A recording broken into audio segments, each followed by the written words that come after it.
Welcome to Chapter 10. In this lesson, we're going to talk about layers. So go ahead and click on the Layers City Map, right-click and choose Edit with the editor there. Go ahead and collapse the project bin by double-clicking on the word Project Bin. We're going to go ahead and close the Effects and Content tabs. So click on the flyout, and you can't see it, but choose Close Tabbed Group, and then make sure your Layers is visible. If it isn't, you can always go to Windows, Layers. Okay?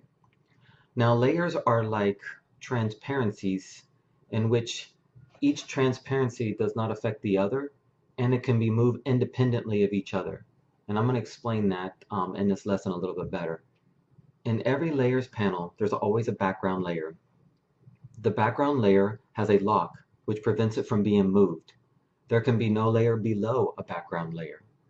The visibility of a layer is always determined by this eyeball. If I turn it off, you see the checkerboard, which means that it's transparent. If I click the eyeball again, you see the background layer. You cannot move the background layer, so if I try to move it, it prevents me. Now, in the Layers panel, we also have some options. So I'm going to click on the Flyout tab, and I'm going to choose Panel Options, which is towards the bottom. And you'll see here that it presents you with thumbnail size. You can choose none, small, medium, and large. So if I were to choose a larger size, I could do that. And we have selected the entire document, and I'll explain what that means. So as you can see, the thumbnails in each layer got bigger. And you'll notice that, for example, let's say police station. I click on police station, and you can see that we chose entire document. So this shows you in the thumbnail where it is in relation to the entire document. That's what that meant in the panel options. Okay. Now let me choose panel options again, and this time choose layer bounds. And then click OK. What layer bounds does, it shows you what's on that layer. So if we had the post office, it doesn't show you where the post office is, but it does show you what this layer is. Okay, so I always leave it on medium thumbnail usually and entire document because I like to know where it is in relation to the document. You can rename a layer. So for example, if let's change layer 1 to base map. So what you would do is you would double click on the word, not over here, but double click on the word, and then this way you can rename it, and we'll call it base, B-A-S-E space M-A map. It doesn't matter if you have spaces or not. This only relates to the layers. It doesn't affect the actual document file. And in Photoshop Elements, it retains the layers. Okay. To show you which layer is active, it's always the darken layer. So if I selected the background, I can tell the background's active because I can see that it's darkened.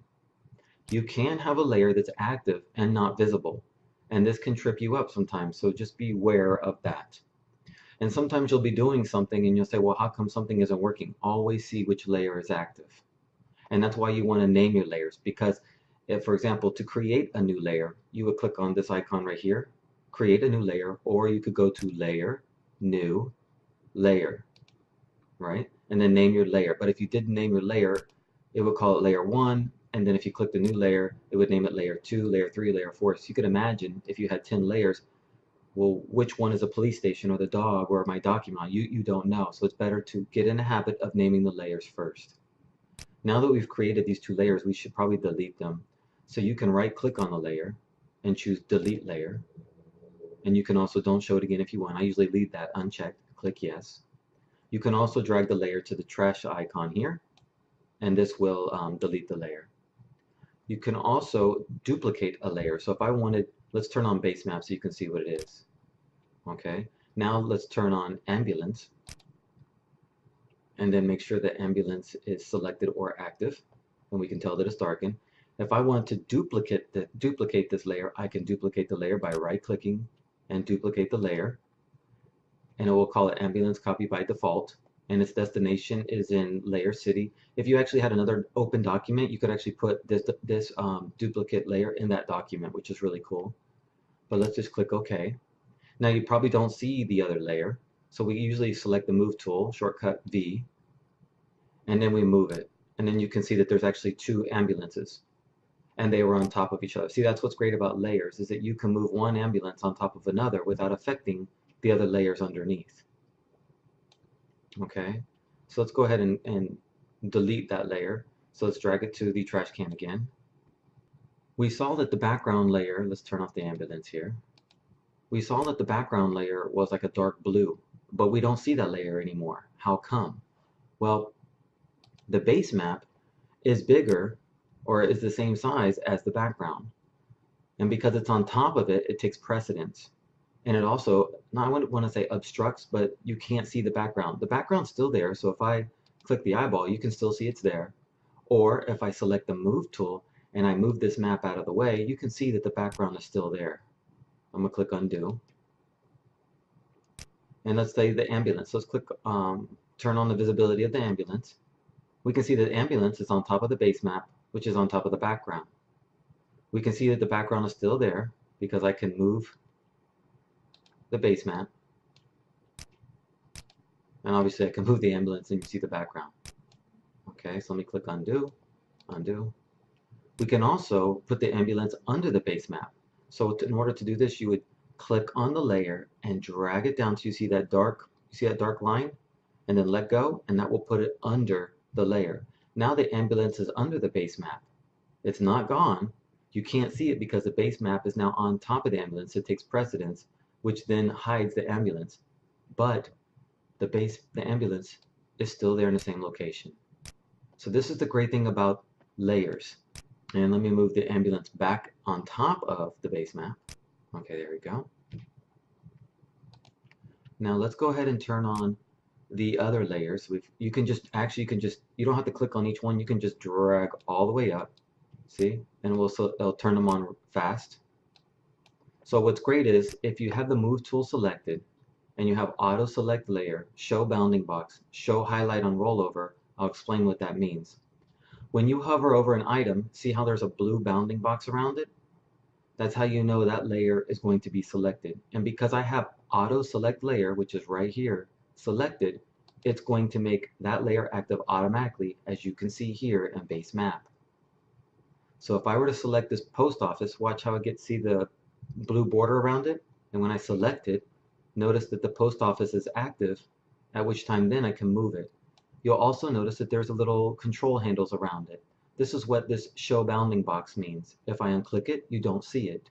Sometimes you need to unclick it if you are resizing it and you can't see too well. Sometimes unchecking that's a great idea. Now, what if I didn't have the show highlight on? Well, then when I move over the layer or any of them, you can't see the blue border around it. Sometimes I leave that on, sometimes leave it off. It's just a personal preference. What the auto select layer does is if I uncheck this and I click on the Egyptian thing here or the museum, or I click on the bank, or I click on the church, you notice that nothing's happening. None of the layers are becoming active when I press them. Well, with that auto select layer off, I now have to press the control key and then click on, let's say, the ambulance, and then I can move the ambulance. And the reason that you have to press the control key is so you don't accidentally move something else. If you notice all these icons are together, I could accidentally select the bank when I'm trying to really select the dog. So sometimes I prefer the auto select layer off so that I have the ability to just move what I want by clicking on the dog and moving the dog to, let's say, the park area. Okay. What is also nice about the bounding box is it allows you to increase or decrease the size of the image. And if you'll notice that in this image, you'll see an icon here in the layers panel. This indicates that this is a smart object. This is from Photoshop. It's not from Photoshop Elements. And what a smart object does, it allows you to resize an image without losing detail, but you can't go past the original image size. Okay? So for example, if this dog was in this park, we can see that he's bigger than the tree. So if I want to reduce him, I could go on the control handle here on the top left here, press the shift key and constrain the proportions. Click the check mark, and now I have a regular dog here. And if this bounding box bothers me, I can uncheck it and I can just move the dog around. So let's move some things around and have some fun. So we'll put auto select layer back on so we can do this quickly here. And we're gonna select looks like the grocery store. Maybe we'll put the grocery in the middle. We'll put the police station over here. Maybe we'll put a church maybe here. A bank maybe over here. A museum over here. Maybe some school's gonna be over here. And maybe the grocery should be closer to the grocery store. But again, this is the wrong size. So let me show the bounding box again, and let me decrease its size. So let me press the shift key and move that to a more reasonable size, and then move it in. And I can put it under the layer. Why can I put it under the layer? Because this is called supermarket, and this right here, excuse me, and this is called deli. The deli is above the supermarket. Therefore, you see the deli above the bag.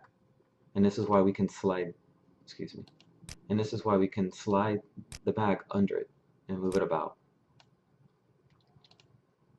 Something else about layers that I haven't mentioned is, let's say for example that I wanted this post office to, let's say, blend in more because maybe it's too bright. So let me just show you here. Click on fill screen so that we can see it better. Now we have our post office here. So we go over to opacity, and opacity has a range from 0 to 100%. 0 is invisible and 100% is full on, so you see it. And you can adjust that in between. So watch, see the post office here? It's getting dimmer. So this is something else that's great about layers. You can also blend things in by changing the blend mode, but I'll talk about it in the tutorial. But basically, you would select something. So let's just put the movies over here. Let's say if I had a cab or something of that sorts, and I pick multiply, you can see how it blends in with the layer underneath. And one more thing I want to talk about with layers is that you can link layers together. So for example, I have these two together, right? And let's say that I wanted to move both of them together. I can select the first layer, select the deli, there we go, shift click the supermarket, which means both of them have been selected, click the link button, and now they'll be linked together. So when I move these, it will move them together. If I don't want to move them together and unlink them, just press the link layers again, and that will make them independent. Oops, excuse me. Click off, and then it will make them independent. In the next lesson, we're going to take the layers to the next level and make a little greeting card.